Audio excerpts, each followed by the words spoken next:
தமிழக வெற்றி கழகம் டிவிக்கோட ஃபிளாகை வந்து நம்ம டீகோட் பண்ண போறோம். நீங்க கடைசி வரைக்கும் பாருங்க, அந்த ஃபிளாக்கான மீனிங் என்னன்னு நீங்க தெரிஞ்சுக்குவீங்க. டிவிக்கு ஃபிளாக்ல இருக்கிற அந்த ஃபர்ஸ்ட் வந்து ரெட் கலரோட மீனிங் என்னன்னா, நம்ம எல்லாமே ரத்தத்தினால வந்து ஒன்றுபட்டவர்கள் தான். சாதினாலே மதனாலே நம்ம ஏற்றத்தாழ்வு இருக்கக்கூடாது. நம்ம எல்லாருமே மனிதர்கள், ரத்தத்தினால ஒன்றுபட்டவர்கள் என்று குறிக்கிற விதமா தான் அந்த ரெட் கலர் வந்து ஃபர்ஸ்ட்ல இருக்கு.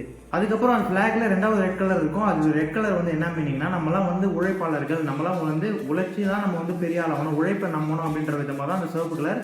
அது மட்டும் இல்லாமல் அதுக்கு ரெண்டாவது மீனிங் என்னன்னா, நம்ம பொது உடைமை அந்த தத்துவத்தை வந்து நிலைநாட்டுறதுக்கு விதமாக தான் அந்த சிவப்பு கலர் இருக்கு. நடுவில் வந்து எல்லோ கலர் இருக்கும். அந்த எல்லோ கலர்னால நம்ம தமிழ்நாடு வந்து வலுவான தமிழ்நாடை உருவாக்கணும். நம்மலாம் வந்து எந்த தமிழர்கள் வந்து எந்த ஒரு பிரிவினையும் இருக்காம ஒன்றா வலுவான தமிழகத்தை உருவாக்கணுன்ற விதமாக தான் அந்த எல்லோ கலர் இருக்கு. சென்டர்ல ஒரு ஃப்ளவர் இருக்கும். அந்த ஃப்ளவரோட பேர் வந்து வாகை மலர். அது வந்து வெற்றிக்கான குறிக்கிற சின்னமா அந்த வந்து வாகை மலர் வந்து அந்த காலத்துல வந்து மனிதர்கள்லாம் வந்து யூஸ் பண்ணியிருக்காங்க. போருக்கு போற ராஜாக்கள்லாம் வந்து போர்ல ஜெயிச்சுட்டு அப்புறம் அந்த வாகை மலர்ன்றது வந்து வெற்றிக்கான சின்னமா யூஸ் பண்ணியிருக்கிறதுனால அந்த வாகை மலர் வந்து டிவிக்கோட ஃபிளாக் சென்டர்ல பிளேஸ் பண்ணியிருக்காங்க.